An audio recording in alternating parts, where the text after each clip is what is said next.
Les coques de chocolat seront composées d'un caramel onctueux, d'une couche de gianduja et de pralin pour plus de croquant. Pour que les coques de chocolat soient brillantes et croquantes, nous allons tempérer le chocolat. Pour cela, je vais vous montrer deux méthodes.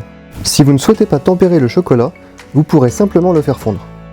La première méthode consiste à faire suivre au chocolat la courbe de température inscrite sur le paquet de chocolat que vous utilisez.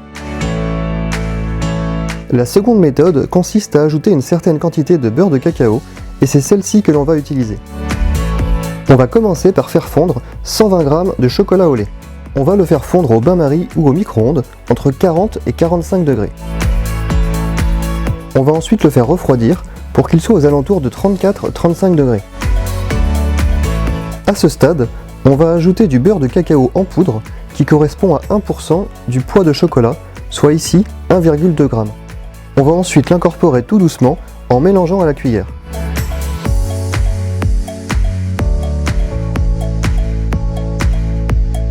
On va continuer de faire refroidir le chocolat jusqu'à sa température d'utilisation, soit 28 degrés.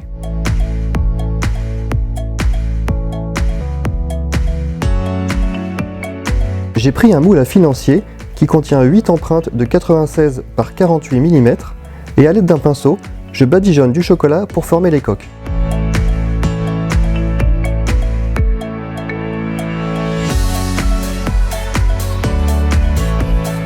Je laisse les coques prendre au frais pendant 20 minutes.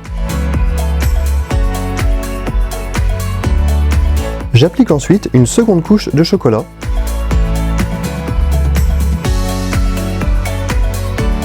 Et je laisse à nouveau prendre au frais pendant 20 minutes.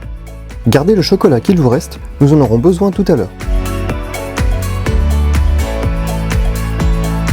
Pour plus de croquant, j'ajoute ensuite des morceaux de pralin au fond des coques de chocolat.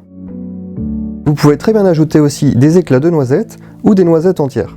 Le temps de faire la suite, nous allons réserver les coques de chocolat au frais.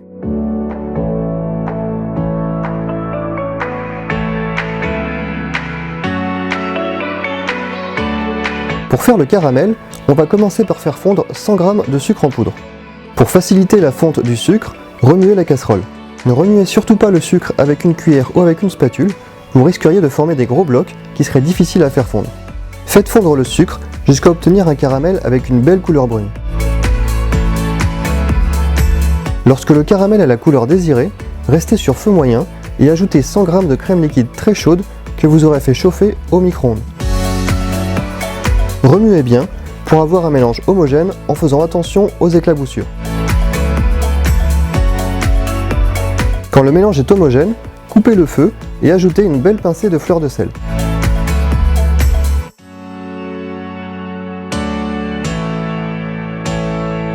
Coulez immédiatement le caramel sur les fonds des coques de chocolat.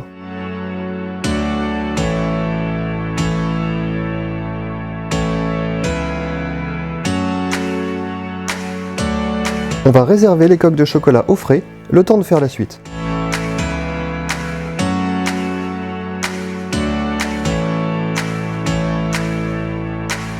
Faisons le gianduja en commençant par faire torréfier au four 100 g de noisettes pendant 30 minutes à 150 degrés.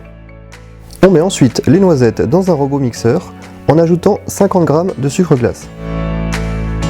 Mixez jusqu'à obtenir une belle pâte de noisettes bien homogène, bien lisse et bien coulante. Ajoutez la pâte de noisettes à 100 g de chocolat au lait.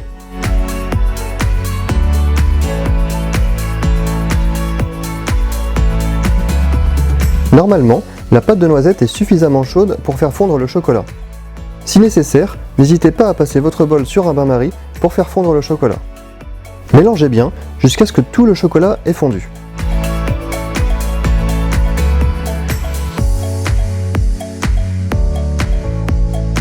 Coulez ensuite le gianduja dans les coques de chocolat, en laissant une marge de quelques millimètres pour refermer la coque de chocolat par la suite. Laissez prendre les coques 1 heure au frais, le temps que le gianduja durcisse. Faites fondre le chocolat qu'il vous restait et badigeonnez-le au pinceau pour refermer les coques de chocolat. Le chocolat ne doit pas être trop chaud pour ne pas faire fondre le gianduja.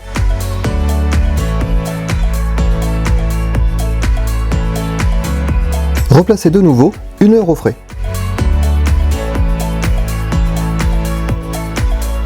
Démoulez les barres délicatement et ébarbez les côtés si nécessaire avec un couteau bien tranchant.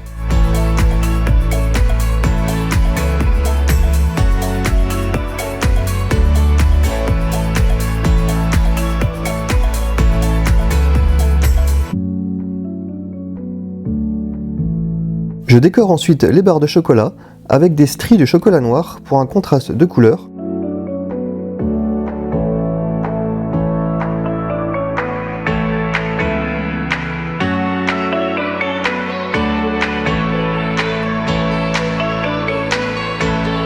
J'ajoute du pralin ou des éclats de noisettes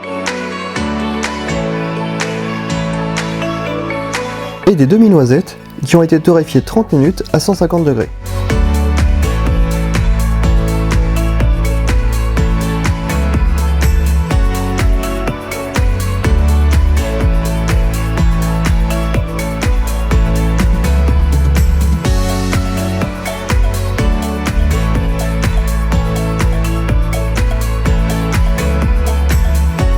Je vous conseille de conserver les barres de chocolat jusqu'à 5 jours dans une boîte hermétique au réfrigérateur.